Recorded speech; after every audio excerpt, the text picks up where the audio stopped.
I am here today not speaking just on behalf of myself. I'm here representing 1,110 other parents, educators, and taxpayers in our state who have some very serious reservations about the Common Core initiative. We are not alone in this regard. 6 other states have pulled out of their park agreement. 22 other states currently have legislation pending to either get out of Common Core or to make significant changes to it. All right, folks, welcome to Gimme 5. That is Karen Lamoureux, an Arkansas mom. Now, recently, according to Newsbusters, the New York Times did a story saying that those that are against Common Core, which is Obama's education initiative, are the angry anti-Obama right. There was a Daily Beast story that said it was the usual suspects, quote unquote, that were against Common Core, meaning the anti-Obama right, I guess. But this woman is a mom, and she just told you who she was there speaking on behalf of. And here's what she has a problem with when it comes to this Common Core curriculum. Watch. After listening to what was said this morning, I have come to the conclusion that this board is clearly as uninformed as the parents are or were when these standards were adopted. We were told the same thing that you were told, and that Common Core is a set of rigorous, college-ready, internationally benchmarked standards that prepare our kids to compete in a global economy. This is nothing more than an empty sales pitch for corporations and government agencies to profit from our kids and sell them downriver in the name of saving education. You go.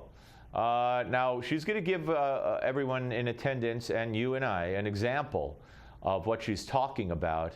Just get a load of this, will you? Get a load of this. I have a math question for you, board members. Are you ready? Get your pencils out. I'm not kidding. Are you smarter than a Common Core 4th grader? Let's find out. The problem is, Mr. Yamada's class has 18 students. If the class counts around by a number and ends with 90, what number did they count by? I'll restate the problem. Mr. Yamada's class has 18 students. If the class counts around by a number and ends with 90, what number did they count by? Does anyone on the board have an answer? 5. And may I ask, madam, how did you come up with that answer? Divided 18 into 90. You know why? Because that's what makes sense, right? That's the way we were taught to do it in the 4th grade level. Yep. It's called multiplication or division. I mean, it's however you want to do it. You got 18, and if you, what did they say, go around or count around 5 times the classroom, 18 in the class, and you count around 5, that's multiplying by 5. What do you come up with? Or actually, she said the question was you come up with, and the answer is 90. Yeah. Oh, yeah. If you go around 5 times, you come up with 90. You multiply by 5, or you take 90 and you divide by 18, and you get 5. Either way, right? I remember my father, may he rest in peace, I told this story yesterday briefly, in the middle of the night, staying up with me and teaching me those multiplication tables, memorizing card after card. Watch this. This, however, is what the Common Core standards expect our 4th graders to do. If they solve it in those 2 steps, they get it marked wrong. They are expected to draw 18 circles with 90 hash marks, solving this problem in exactly 108 steps. Board members, this is not rigorous. This is not college ready.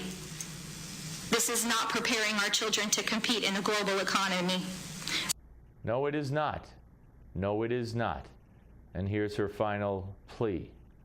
Skipping rote memorization of multiplication tables is hindering their ability to master long division and fractions later on in the semester. And now our children who were testing in the 80th or higher percentile in math last year are now coming home with C's, D's, and F's on their report cards. Not because, as Arnie Duncan would put it, that white suburban mothers think their children aren't as brilliant as they thought they were. Yep, that's the attitude in Washington about all these problems. Steve Malzberg Show on Newsmax Television. The Steve Malzberg Show.